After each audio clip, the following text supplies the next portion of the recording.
En lo más profundo de las montañas y bosques de México, habita una raza de seres conocidos como los chaneques. Estos seres ancestrales, ocultos entre la maleza y las sombras, han sido temidos y respetados durante siglos. Se cuenta en el boca a boca que existe un antiguo trato de coexistencia entre estos seres y las comunidades locales. Los chaneques son guardianes de la naturaleza y sus secretos. A cambio de su protección, las comunidades les ofrecen ofrendas y respetan sus lugares sagrados. Así se ha vivido en armonía durante siglos. Sin embargo, con el paso del tiempo este trato se ha ido olvidando por las comunidades. De manera que, cuando alguien rompe el trato ancestral, ya sea por ignorancia o por codicia, los chaneques se convierten en vengadores implacables. Aquellos que profanan los lugares sagrados o cazan animales protegidos por ellos, son perseguidos por las sombras y la mala suerte hasta que se arrepienten, se curan y ofrecen una ofrenda en señal de perdón. En ese contexto, te contaré una historia.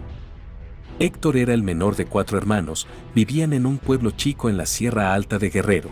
Ellos se dedicaban como la mayoría de la región a la agricultura. Una tarde mientras él venía de trabajar tomó camino en dirección al río para darse un baño. Fue a una zona a la que ellos le llamaban la poza. Sin embargo, esta vez al venir de trabajar y no de su casa, no tomó el camino usual. Poco antes de llegar, mientras ponía sus cosas sobre una piedra, notó que, del lado del que corría el río había una piedra grande que parecía estar sobre algo. Se acercó y vio que era una especie de vasija de madera, aparentemente puesta entre un hueco que dejaba ver la piedra grande y el río. Al sacar la vasija de madera de ahí, se veía muy vieja y, al estar en contacto con el agua ya se estaba pudriendo. Cuando la volteó para ver qué tenía dentro encontró unas piedritas redondas a las que no les prestó importancia.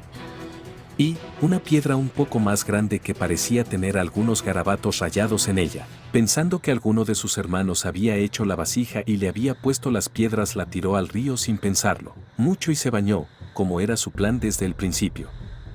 Camino a su casa comenzó a sentir una ligera fiebre, nada grave, de forma que no le dijo a nadie lo que sentía. Hasta la noche, pues ya no podía dormir por la fiebre, lo puso mal, estuvo sudando, hablando solo y en un momento de lucidez alcanzó a ver que en la puerta de su casa estaba parada una mujer que le hacía señales. Cuando puso atención notó que la mujer le decía que se acercara a ella.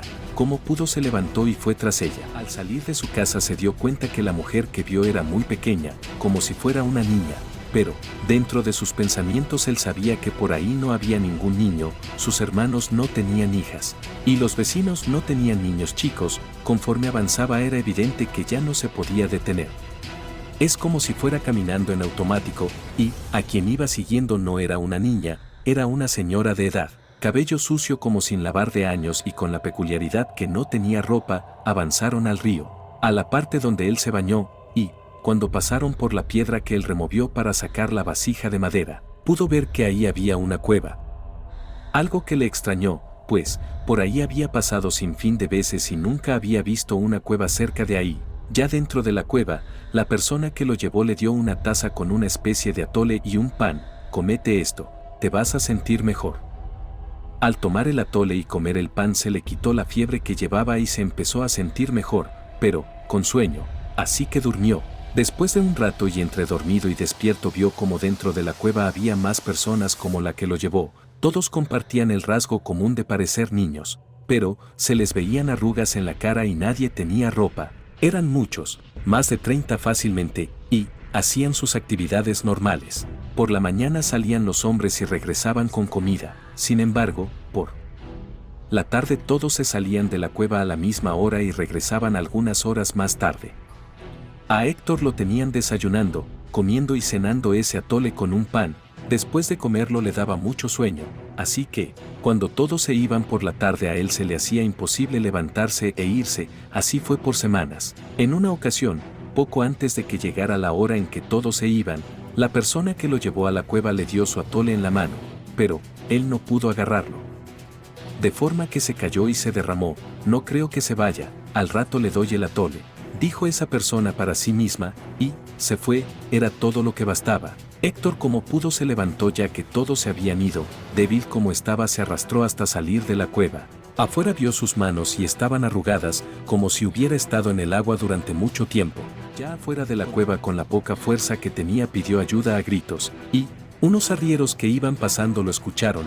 Al verlo arrastrándose le preguntaron quién era y dónde vivía. Cuando les dijo lo llevaron a su casa. Viendo su familia a los arrieros y viendo que traían a Héctor salieron corriendo a verlo, pues estaba desaparecido para ellos hacía varias semanas. Al ver la condición en la que venía lo metieron a la casa, le dieron agua y comida, pues parecía que no había comido en días. Estuvieron con él y durante la noche les decía que no lo dejaran solo nunca. Ya recuperado les contó lo que había vivido, su familia no podía creerlo. Sin embargo, su cuerpo confirmaba todo, pues él era una persona alta y, cuando lo trajeron los arrieros se veía encorvado, como si se hubiera hecho viejo, pero seguía siendo joven. Al pasar el tiempo ya no tenía miedo de quedarse solo y ya podía salir. Cierta tarde regresando del trabajo pasó cerca del arroyo y vio a la que él pensó que era una niña. ¿Por qué te fuiste?, dijo ella. Porque yo no soy como ustedes, yo tengo mi casa, contestó él. Pues si no te regresas te vamos a llevar, tienes que pagar por lo que rompiste. Él ya no le contestó y se fue corriendo a su casa. Mientras lo hacía pensaba en lo que le dijo, tienes que pagar por lo que rompiste. Después de un rato recordó la vasija de madera y fue cuando les dijo a sus familiares lo que pasó poco antes de desaparecer. Luego de escucharlo su madre le dijo que los que se lo habían llevado eran chaneques y que había que curarlo de chanes. Así que la madre se fue a buscar hierbas y cosas para poderlo curar. Mientras tanto, él comenzó de nuevo con la fiebre. Cuando la madre regresó cuenta que Héctor le decía que los chaneques estaban ahí parados en la puerta haciéndole señales para que se fuera con ellos. No obstante, la madre volteaba y no miraba nada. Incluso sus hermanos salían a ver si encontraban a alguien, nada. Ninguno miró a las personas que Héctor decía ver. Así fue por 3 noches. Al final lo que le hicieron los chaneques ya había avanzado demasiado. El joven no logró curarse y falleció, a pesar de los esfuerzos de la madre. Hoy en día queda la pregunta si Héctor podría haberse salvado si reparaba la vasija que contenía piedras y tiró al arroyo sin ningún miramiento. Quizá eso era lo que mantenía la paz entre los chaneques de esa zona y las familias de la comunidad donde vivía Héctor. Pues, hasta donde se sabe ya nadie vive ahí, el pueblo quedó abandonado desde hace ya muchos años.